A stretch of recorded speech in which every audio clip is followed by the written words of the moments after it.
Баршаңызға қайырлы күн достар. Бүгін өте дәмді қара өріктен варенье жасайтын боламыз. Осындай баклажкаға жасайтын боламыз. Видеоны соңына дейін қарап, менімен бірге болыңыздар. Тіркелмеген болсаңыздар, тіркеліп қойыңыздар. Мінекей мен қара өрігімді аршып дайындап алдым. Өйткені уақыт аз болсын дедім. Мінекей енді қара өрігімізді кастрюлькамызды газымызға қойып, баяу отқа қойып, мен 4,5 кесе су құйдым. Сіздер 5-6 құя берсеңіздер де болады. Өйткені сұйықтау болсын десеңіздер, тағы да бір 2,5 кесе қосып жіберсеңіздер болады. Мен сол 4,5 кесеге 2 литр құмшекерімді салып, жақсылап араластырып аламын. Құмшекеріміз ерігенше осылай қосқап тұратын боламыз арасында. Өйткені жабысып қалмауы қажетті бі. Мінекей осылай барлығын араластырып,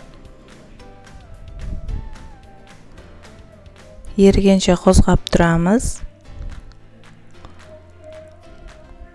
Мінекей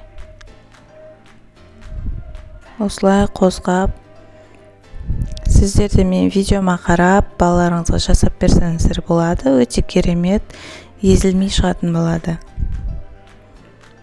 Мінекей енді қара өрігімізді еріген құмшекеріміздің үстіне салып шығатын боламыз. Осылай барлығын салып аламыз. Менде 5 кило қара өрік, 5 килоға 4,5 кесе су қостым. Енді осыны қайнатып алатын боламыз. Мінекей жай отта, баяу отта өрігіміз қайнады. Енді көбігін алып тастап, өшіріп қоятын боламыз. Бір қайнаған соң көбігін алып тастап, газды өшіріп қоясыздар. Өйткені қара өрігіміз езілмей пісетін болады. Мінекей дана-дана болып пісетін болады. Дәл мен видеомдағыдай жасап көрсеңіздер, сіздердікі де сондай езілмей дана-дана болып пісетін болады. Мінекей отты өшіріп, бетін жауып, бір күнге қойып қоясыздар. Бір күнге жауып қоямыз. Бір күннен кейін мінекей вареньямыз қанты бойына сіңіп, жемісіміздің бойына сіңіп, дәмді болып шығады. Енді екінші күні тағы да бір қайнатып аламыз да.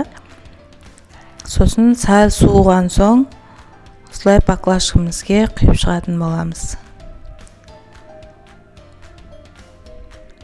Мінекей баклажкамызға осылай кесіп алып салсаңыздар болады. Мінекей вареньямыз дайын. Сіздер де жасап көріңіздер. Өте дәмді әрі крышканың керегі жоқ. Осындай 5 литрлік